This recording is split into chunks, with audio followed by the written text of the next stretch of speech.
इस एग्जाम्पल में stock quantities दी हुई है और इसमें लॉट ऑफ वैरायटी है, नेगेटिव वैल्यूज भी हैं, पॉजिटिव वैल्यूज भी है, जीरो भी है, ब्लैंक सेल्स भी है और कुछ सेल्स में अल्फ़ाबेटिक वैल्यूज भी दी गई हैं।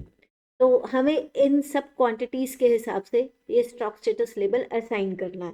मतलब हमें एक से ज़्यादा कंडीशन चेक करनी है। तो हमारी कंडीशंस क्या है? अगर तो ब्लैंक सेल है तो मैसेज आए नॉट रिकॉर्डेड।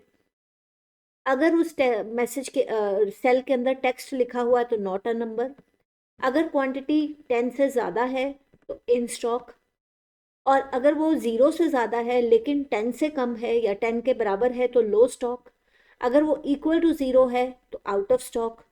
और साथ में हम एक डिफ़ॉल्ट वैल्यू देंगे कि अगर नेगेटिव क्वांटिटी है तो मैसेज आ जाए चेक क्वांटिटी। तो एक से ज़्यादा कंडीशन हमें चेक करनी है। इनमें से कोई एक कंडीशन किसी भी पर्टिकुलर सेल में ट्रू हो सकती है और वो वाला लेबल स्टॉक स्टेटस कॉलम में असाइन किया जाएगा। तो इसके लिए हम नेस्टेड इफ भी यूज़ कर सकते हैं, लेकिन एक्सेल 2019 में IFS फंक्शन भी अवेलेबल है। तो लेट अस सी हम इसको कैसे अप्लाई करेंगे। हम यहाँ पे लिखेंगे इज इक्वल टू IFS और हम इन कंडीशंस को एक सीक्वेंस में लिखेंगे। पहले हम ब्लैंक सेल और टेक्स्ट वैल्यू को चेक करेंगे। ब्लैंक सेल चेक करने के लिए हम फंक्शन लिखते हैं इज ब्लैंक। और कौन सा सेल हमें चेक करना है वो ये वाला, हम यहाँ पे क्लिक करेंगे जहाँ पे हमने स्टॉक क्वांटिटी दी है। तो सेल एड्रेस आ गया C6। अब हमने ये हमारा पहला लॉजिकल टेस्ट है और अगर ये टेस्ट ट्रू हो जाता है तो हम रिटर्न करेंगे वैल्यू अगर पहली कंडीशन ट्रू है। तो यहाँ पे हम लिखेंगे मैसेज नॉट रिकॉर्डेड, क्योंकि ये टेक्स्ट वैल्यू है तो इसलिए हम डबल कोट्स में डालेंगे। तो ये एक पेयर बन गया कंडीशन। और अगर वो कंडीशन ट्रू होती है तो कौन सी वैल्यू वो रिटर्न करेगा, तो दैट इज नॉट रिकॉर्डेड। अब अगर ये कंडीशन फॉल्स होती है तो अब हम ये सेकंड लॉजिकल टेस्ट लगाएंगे और उसकी करस्पॉन्डिंग ट्रू वैल्यू लिखेंगे। हमें इस टेक्स्ट चूज करना है फंक्शन इज टेक्स्ट, क्या उसके अंदर अल्फाबेटिक वैल्यू है। अगर ये कंडीशन ट्रू हो जाती है तो सेल एड्रेस हम यही वाला सप्लाई करेंगे C6, क्योंकि ये कॉलम C है और इधर से रो नंबर 6 है। तो हम मैसेज देंगे not a text, not a number, comma. अब हमारे पास ये साइन करेंगे थर्ड लॉजिकल टेस्ट। तो पहला लॉजिकल टेस्ट और वैल्यू कंपलसरी पैरामीटर है, बाकी ऑप्शनल है। जितनी जितनी भी टाइप की कंडीशंस आपने डालनी है वो आप इसमें एक एक करके ऐड कर दीजिए। अब हम लिखेंगे कि C6 सेल की जो वैल्यू है अब वो ग्रेटर देन 10 हो। तो मैसेज आ जाए इन स्टॉक।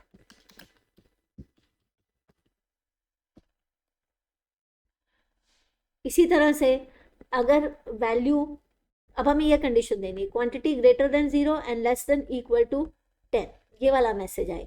तो यहाँ पे हम पहले ग्रेटर देन 10 लगाएंगे। अगर ये कंडीशन फॉल्स है तो फिर वो चेक करेगा ये जो C6 सेल है इसकी वैल्यू ग्रेटर देन 0।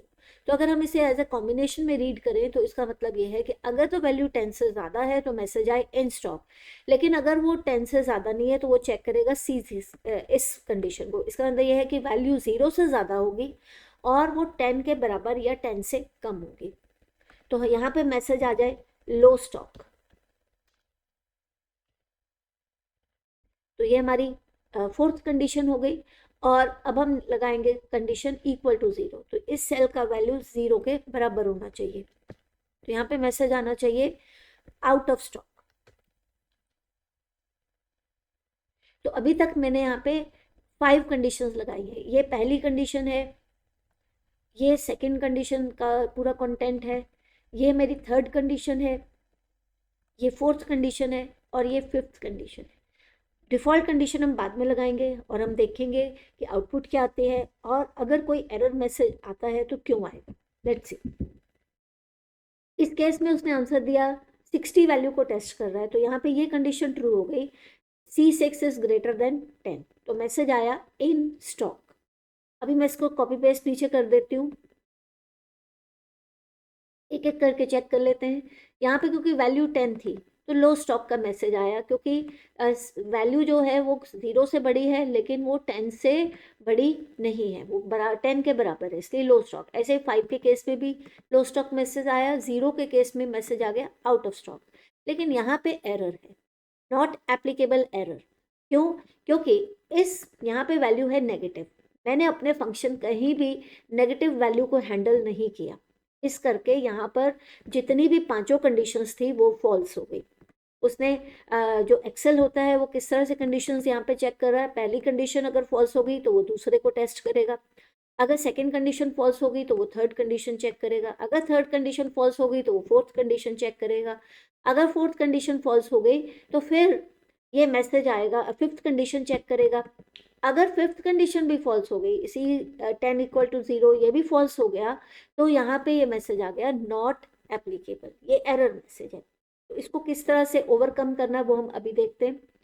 यहाँ पे ये ब्लैंक सेल है, तो रिमेंबर ब्लैंक सेल में ये कर्सर बिल्कुल एज पे होना चाहिए, अगर एक भी आपने सिंगल स्पेस यहाँ पे डल गई तो यहाँ पे ये रॉन्ग मैसेज दे देगा, क्योंकि फिर वो टेक्स्ट की तरह ही गिना जाएगा, स्पेसेस नहीं होनी चाहिए सेल में, तभी मैसेज आएगा नॉट रिकॉर्डेड।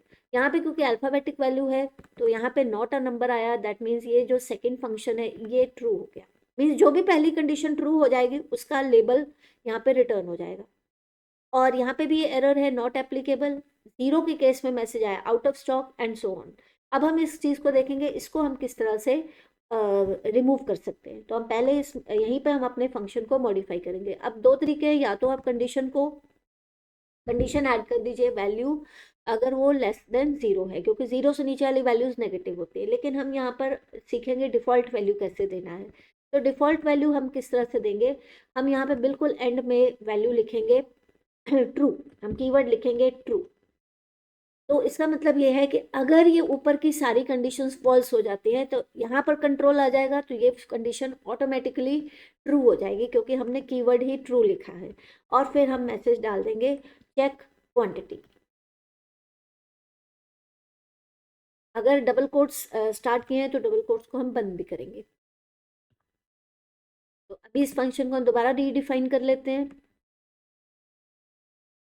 ये हमने कॉपी पेस्ट दोबारा किया, तो अब देखिए जहाँ पे नेगेटिव वैल्यू थी वहाँ पे ये डिफ़ॉल्ट वैल्यू प्रिंट हुई, क्योंकि यहाँ पे ऊपर की ये जितनी भी 5 कंडीशन थी ये सारी फॉल्स हो गई, तो ऑटोमेटिकली ये कंडीशन ट्रू हो गई, तो ये मैसेज स्क्रीन पे डिस्प्ले हो गया।